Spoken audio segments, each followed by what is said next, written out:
दोस्तों नमस्ते। लक्ष्य एकेडमी कवर्धा में आप सभी का हार्दिक स्वागत है। मैं आपका संजय पुनः नई वीडियो के साथ, और निश्चित तौर से आप घरों में बिल्कुल सेफ होंगे और बिना वजह या बिना कारण के घरों से ना निकलें। और आप देखेंगे कि जो कोरोना है वो भारत के शहर या बड़ी बड़ी जो शहर हैं, शहरी क्षेत्रों में अपनी पैर पसार चुका है। तो आप सेफ रहें और शिद्दत के साथ पढ़ाई कीजिए। क्या कीजिए? शिद्दत के साथ पढ़ाई कीजिए और हमारी जो क्लास है उसको निश्चित तौर से देखिए। तो आइए देखते हैं संविधान निर्माण के लिए जो संविधान सभा है उसका गठन किस तरीके से होता है, उसको हम सिलसिलेवार तरीके से समझते हैं और जानते हैं कि संविधान सभा है क्या। चलिए दोस्तों, बैकग्राउंड जो पृष्ठभूमि है, संविधान निर्माण की जो पृष्ठभूमि है वो सबसे पहले कब तैयार होती है वो देखते हैं। 1934 में सर्वप्रथम संविधान सभा का गठन का प्रस्ताव एम.एन. राय के द्वारा, जो वामपंथी नेता एम.एन. राय के द्वारा सर्वप्रथम मांग रखी जाती है। क्या कि भारत की जो राजनीतिक समस्या है या भारत के लिए संविधान के निर्माण जो है संविधान सभा करेगी, जो भारत के लोगों के लिए संविधान निर्माण करेगी। किसके निर्माण करेगी? भारत के लोगों के लिए संविधान निर्माण करेगी। इसकी सबसे पहले क्या प्रस्ताव कौन रखते हैं? वामपंथी नेता एम.एन. राय के द्वारा रखी जाती है। और 1934 के बाद जो है आप देखेंगे 1935 में भारतीय राष्ट्रीय कांग्रेस के द्वारा संविधान सभा निर्माण की आधिकारिक मांग रखी जाती है। ब्रिटिश गवर्नमेंट से क्या की जाती है? कांग्रेस के द्वारा आधिकारिक मांग रखी जाती है। और 1938 में जवाहरलाल नेहरू के द्वारा वयस्क मताधिकार का प्रयोग करते हुए क्या किया जाना चाहिए? संविधान सभा का गठन किया जाना चाहिए। और यही संविधान सभा क्या करेगी? संविधान का निर्माण करेगी भारत के लोगों के लिए। ये किसका मांग था? जवाहरलाल नेहरू की मांग थी दोस्तों। और 1940 में अगस्त प्रस्ताव आता है। अंग्रेजों के द्वारा क्या लाई जाती है? अंग्रेजी गवर्नमेंट के द्वारा जो है अगस्त प्रस्ताव लाई जाती है। और अगस्त प्रस्ताव में जवाहरलाल नेहरू की जो बात है उसको मान ली जाती है कि भारत की संविधान निर्माण के लिए एक स्पष्ट संविधान सभा हो जो क्या करेगी? भारत के लिए संविधान निर्माण करेगी। आगे चलते हैं। 1942 में स्टीफर्ड क्रिप्स की अध्यक्षता में क्रिप्स मिशन भारत आती है। जो राजनीतिक समस्या है समाधान के लिए स्टीफर्ड क्रिप्स की अध्यक्षता में क्रिप्स मिशन भारत आती है और भारत में कुछ सुझाव देती है। जैसे ही जो है क्या होगा, भारत स्वतंत्र होगा, भारत को उपनिवेशिक राज्य का दर्जा दे दिया जाएगा और साथ ही साथ जो है संविधान निर्माण करने के लिए जो है संविधान सभा का गठन किया जाएगा। ये कुछ प्रस्ताव थे जो इतिहास में मिल जाएंगे। क्या संविधान का जो विकास का जो इतिहास है उसमें मिल जाएगी। निश्चित तौर से हमने चर्चा कर चुके हैं। और इस प्रस्ताव को आप देखेंगे कि जो मुस्लिम लीग है वो क्या कर देती है? अस्वीकार कर देती है। क्रिप्स मिशन की सिफारिशों को, प्रस्ताव को जो मुस्लिम लीग है क्या कर देती है? अस्वीकार कर देती है। और आप देखेंगे बीच में वेवेल योजना आती है। क्या वेवेल योजना आती है? और आंदोलन समाप्त होती है 1945 में। और ब्रिटेन में आम चुनाव होना रहता है। क्या होना रहता है? आम चुनाव होना रहता है। ब्रिटेन की जो गवर्नमेंट है वहां पे आम चुनाव में जाती है गवर्नमेंट। और अपोजिट पार्टी में आप देखेंगे कौन सा? Labour party. एंड एक क्या रहेगा? People's party. जो पीपुल्स पार्टी के जो अध्यक्ष हैं चुनाव प्रचार के दौरान क्या अपने घोषणा पत्र में शामिल करते हैं, जैसे ही हमारी सरकार बनेगी हम भारत को स्वतंत्र कर देंगे। इस तरीके से क्या करते हैं? अपने घोषणा पत्र में, है ना, क्या अपने घोषणा में प्रस्ताव रखते हैं। और जैसे ही जो है क्या पीपुल्स पार्टी की सरकार आती है, कहाँ? ब्रिटेन में। उसके बाद जो है सबसे पहले जो कैबिनेट होती है उसमें भारत की स्वतंत्र करने की बात आती है वहाँ कैबिनेट में। और भारत जो है क्या संविधान सभा के गठन, हम आगे देखते हैं भारत में संविधान सभा के गठन की जो सफर है वो किस तरीके से पूर्ण होती है। Making of the constitute assembly. आगे चलते हैं। कैबिनेट मिशन,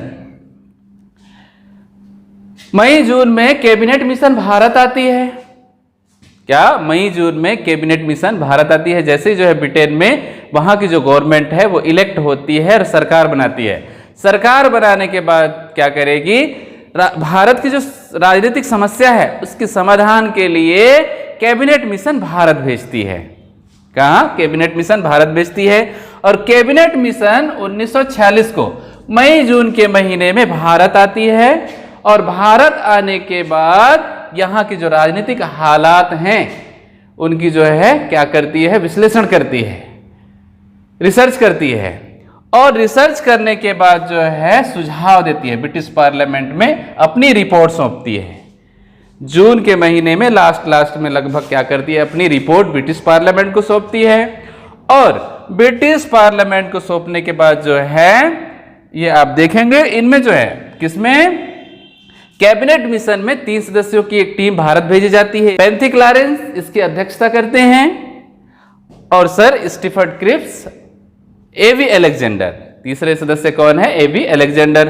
तो 3 सदस्यों की टीम में आप देखेंगे पेंथी क्लारेंस, स्टीफर्ड क्रिप्स, एवी अलेक्जेंडर। ये तीनों के तीनों जो है कैबिनेट सदस्य थे। क्या थे? कैबिनेट के मंत्री थे। इसीलिए जो है इस जो कमेटी का नाम भी कैबिनेट रखा गया। इस कमेटी का नाम क्या रखा गया? कैबिनेट रखा गया। और ये भारत आते हैं इसीलिए इसको कैबिनेट मिशन कहा गया।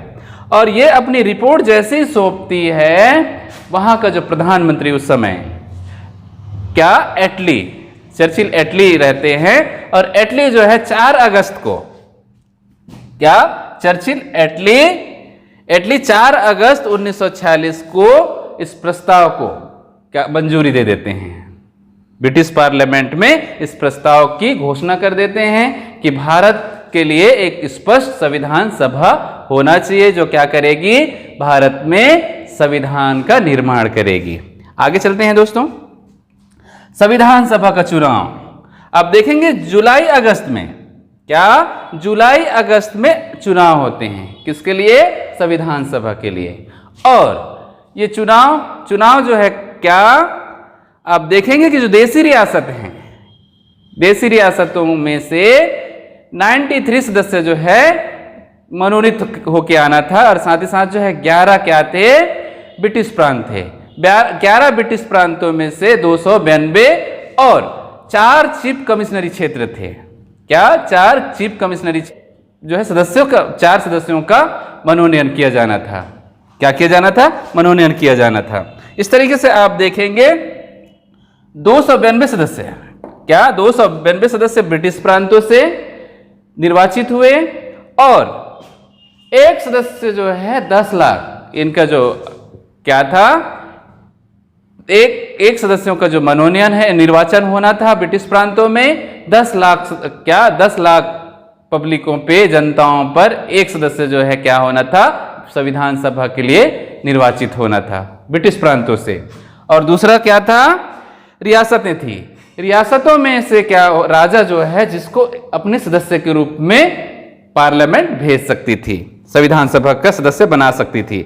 और तीसरा कौन सा है, जो चीफ कमिश्नरी क्षेत्र है। चीफ कमिश्नरी क्षेत्र से 4 चीफ कमिश्नरी क्षेत्र हैं, जिसमें से आप देखेंगे अजमेर, गुजरात में कुर्ग, दिल्ली और कहाँ, बलूचिस्तान, ब्रिटिश बलूचिस्तान वाला जो एरिया है चीफ कमिश्नरी क्षेत्र के अंतर्गत आते थे। और ये जो 4 क्षेत्र से 4 सदस्यों का क्या किया गया, मनोनयन किया गया या नियुक्त होकर भेजा गया। इस तरीके से टोटल सदस्य जो है 389, कितने सदस्य, 389। लेकिन जो इनका निर्वाचन की जो प्रक्रिया है वो कैसे होती है, जनसंख्या के अनुपात में। किसके अनुपात में होता है, जनसंख्या के अनुपात में होता है। जो प्रांतों से 10 लाख जनसंख्या पर एक सदस्य जो है चुना गया। कितने सदस्य चुना गया, एक है ना, 10 लाख सदस्य, क्या 10 लाख जनताओं पर या जनसंख्या पर एक सदस्य का चुनाव किया गया। और जो चुनाव की जो प्रक्रिया है वो अप्रत्यक्ष हुई। कैसे हुई, अप्रत्यक्ष हुई।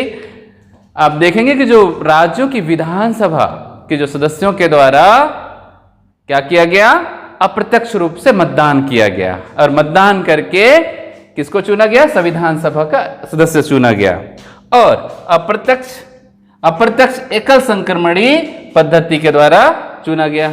एकल संक्रमणी अनुपातिक प्रक्रिया के द्वारा क्या होता है, मतदान की प्रक्रिया होती है और मतदान की प्रक्रिया के बाद जो है कितने 389 कुल सदस्य जो है 389 क्या होते हैं, मनोनीत, नियुक्त और क्या होंगे, निर्वाचित होते हैं। टोटल जो संविधान सभा के सदस्य जो है 389 सदस्य। अंतिम रूप से कांग्रेस को 208 सीट मिलते हैं। कांग्रेस जो है कितने सीटों पर, 208 सीटों पर जीत कर आती है और मुस्लिम लीग 73 सदस्य जो है मुस्लिम लीग से और अन्य से 15 सदस्य निर्वाचित होकर आते हैं, जिसमें से महिला सदस्य 12, महिला सदस्यों की संख्या 12 और अनुसूचित जनजाति क्या, अनुसूचित जाति की संख्या जो है 33 होती है। अनुसूचित जाति की संख्या 33 होती है। इस आधार पे आप देखेंगे कि जो निर्वाचन जो है, निर्वाचन कैसे हुआ था, जनसंख्या के अनुपात में सांप्रदायिक आधार पर प्रथम निर्वाचन हुआ था। कैसा हुआ था, सांप्रदायिक आधार पर निर्वाचन की जो प्रक्रिया है वो पूर्ण की गई थी, जिसमें सिख, मुस्लिम, सामान्य और जो फारसी, ईसाई, इन जो धर्मों के आधार पर क्या होता है, निर्वाचन की प्रक्रिया पूर्ण की जाती है। निर्वाचन की जो प्रक्रिया है कैसे पूर्ण की जाती है, धार्मिक आधार पर, ठीक है। और आप देखेंगे संविधान सभा वयस्क मताधिकार से चुनाव नहीं किया जाता। क्या वयस्क मताधिकार के आधार पर इलेक्शन नहीं होती। ये जो है किसी भी आयु वर्ग के लोगों को क्या कर लिया जाता है, चुन लिया जाता है। आगे चलते हैं। इसमें हैदराबाद रियासत जो है संविधान सभा के लिए मेंबर भेजने से क्या कर देती है, मना कर देती है और किसी भी मेंबर जो है संविधान सभा में भाग नहीं लेते। कहाँ से, हैदराबाद रियासत से। और आप देखेंगे कि राज्य एकीकरण की जो प्रक्रिया है भारत में पूर्ण होती है 1947 में। तो हैदराबाद जो है स्वतंत्र रियासत के रूप में रहना चाहता है और बाद में वो पाकिस्तान के साथ विलय होने की शर्तें पूरी करता है। लेकिन आप देखेंगे कि ऑपरेशन अपोलो के द्वारा हैदराबाद को छोटी सी सैन्य कार्यवाही के द्वारा भारत में विलय कर लिए जाते हैं, जिसको ऑपरेशन अपोलो कहा गया है। आगे चलिए। संविधान सभा का प्रथम बैठक 9 दिसंबर 1946 को संविधान सभा का प्रथम बैठक होता है। कब होता है, 9 दिसंबर 1946 को संविधान सभा का प्रथम बैठक होता है और सर्वसम्मति से डॉक्टर शशिदानंद सिन्हा को अस्थायी रूप से अस्थायी अध्यक्ष चुन लिया जाता है। क्या चुन लिया जाता है, अस्थायी अध्यक्ष चुन लिया जाता है। किसको, डॉक्टर शशिदानंद सिन्हा को। ठीक है, कब, 9 दिसंबर 1946 को। लेकिन जो मुस्लिम लीग जो संविधान सभा की प्रथम बैठक है उसका बहिष्कार कर देती है। क्यों, इसका कारण भी ये है कि जो मुस्लिम लीग है वो संविधान सभा में उनकी बहुमत नहीं होती। वो 73 ही जो है सदस्य चुन कर आते हैं। और आप देखेंगे जैसे ही जो है जुलाई अगस्त में चुनाव होती है, चुनाव के बाद जो है ये इनकी पर्याप्त बहुमत सरकार में या संविधान सभा में नहीं होती। इसलिए ये 16 अगस्त को पाकिस्तान या पृथक पाकिस्तान की मांग करने लगते हैं। किसकी मांग करने लगते हैं, पृथक पाकिस्तान, जो मुस्लिम देश के रूप में इस पाकिस्तान का मांग करने लगते हैं और जो प्रथम बैठक है उसका बहिष्कार कर देते हैं। दोस्तों क्या करते हैं, बहिष्कार करते हैं। आगे चलिए। संविधान सभा की द्वितीय बैठक 11 दिसंबर 1946 को 1946 को संविधान सभा की द्वितीय बैठक होती है और द्वितीय बैठक में डॉक्टर राजेंद्र प्रसाद को स्थायी अध्यक्ष चुन लिया जाता है। क्या कर लिया जाता है, डॉक्टर राजेंद्र प्रसाद को स्थायी अध्यक्ष चुन लिया जाता है और एच.सी. मुखर्जी संविधान सभा के उपाध्यक्ष चुन लिए जाते हैं। एच.सी. मुखर्जी संविधान सभा के उपाध्यक्ष और क्या, बी.एन. राव संवैधानिक सलाहकार होते हैं। संविधान सभा के संवैधानिक सलाहकार कौन होंगे, वी.एन. राव को चुन लिया जाता है दोस्तों, यह नियुक्त कर लिया जाता है। आगे चलते हैं। तृतीय बैठक, संविधान सभा की तृतीय बैठक। और तृतीय बैठक में आप देखेंगे 13 दिसंबर 1946 को तृतीय बैठक होती है। और तीसरे बैठक में क्या होगा, जो पंडित जवाहरलाल नेहरू के द्वारा, किसके द्वारा, पंडित जवाहरलाल नेहरू के द्वारा संविधान की प्रस्तावना, क्या संविधान की उद्देश्य का प्रस्ताव संविधान सभा में पेश की जाती है। कहाँ पेश की जाती है, संविधान की जो उद्देश्य का प्रस्ताव है या उद्देश्य प्रस्ताव को संविधान सभा में प्रस्तुत की जाती है। और संविधान क्या, संविधान का जो प्रस्तावना है वर्तमान, इसको कहाँ पे, संविधान सभा पटल पे पेश की जाती है। इसमें मुख्य बातें क्या होती है, संविधान के संरचनात्मक जो ढांचा है एवं संविधान का जो दर्शन है वो इसमें मूल रूप से मिलता है। हम नेक्स्ट टॉपिक जो है क्या पढ़ेंगे, संविधान की जो प्रस्तावना है उसके बारे में विस्तृत चर्चा करेंगे। और 22 जनवरी, क्या 22 जनवरी 1947 को सर्वसम्मति से जो संविधान की प्रस्तावना है, उद्देश्य का प्रस्ताव है, इसे क्या कर लिया जाता है, मंजूर कर लिया जाता है, मान लिया जाता है, सर्वसम्मति से स्वीकार कर लिया जाता है। क्या कर लिया जाता है, स्वीकार कर लिया जाता है। जैसे हम देखेंगे वर्तमान जो संविधान का जो प्रस्तावना है वो जो है संविधान की मूल ढांचा है। क्या है, मूल ढांचा है, जिसमें आप देखेंगे कि हम भारत के लोग कि जितने भी संविधान में क्या किया गया है, प्रावधान किए गए हैं, वो भारत की जनता के लिए है। किसके लिए है, जनता के लिए है। जैसे आप देखेंगे हम भारत के लोग भारत को एक संपूर्ण प्रभुत्व संपन्न समाजवादी लोकतंत्रात्मक गणराज्य बनाने के लिए तथा उनके समस्त नागरिकों को सामाजिक आर्थिक राजनीतिक न्याय, किसकी बात की गई है, सामाजिक आर्थिक और राजनीतिक न्याय की बात कही गई है। और इसमें उपासना धर्म आदि की भी क्या है, स्वतंत्रता है। तो हम जो नेक्स्ट वीडियो है, नेक्स्ट टॉपिक है, इसमें हम संविधान सभा में क्या होंगी, संविधान सभा की जो समितियां हैं और जो प्रस्तावना है और संविधान सभा के जो स्रोत हैं, वहाँ से हम क्या करेंगे, विस्तृत अध्ययन करेंगे और जानेंगे। तो हमारी जो नेक्स्ट पार्ट है उसको देखने से ना चूकें, उसमें हम स्पष्ट रूप से देखेंगे।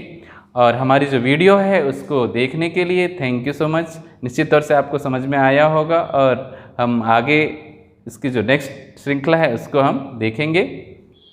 तो हमारी जो वीडियो है उसको देखने के लिए थैंक यू सो मच। क्या वीडियो को लाइक शेयर और सब्सक्राइब जरूर कर दें, जिससे कि जब भी हम नई वीडियो अपलोड करें आप तक नोटिफिकेशन पहुंच जाए। तो थैंक यू सो मच दोस्तों, थैंक यू।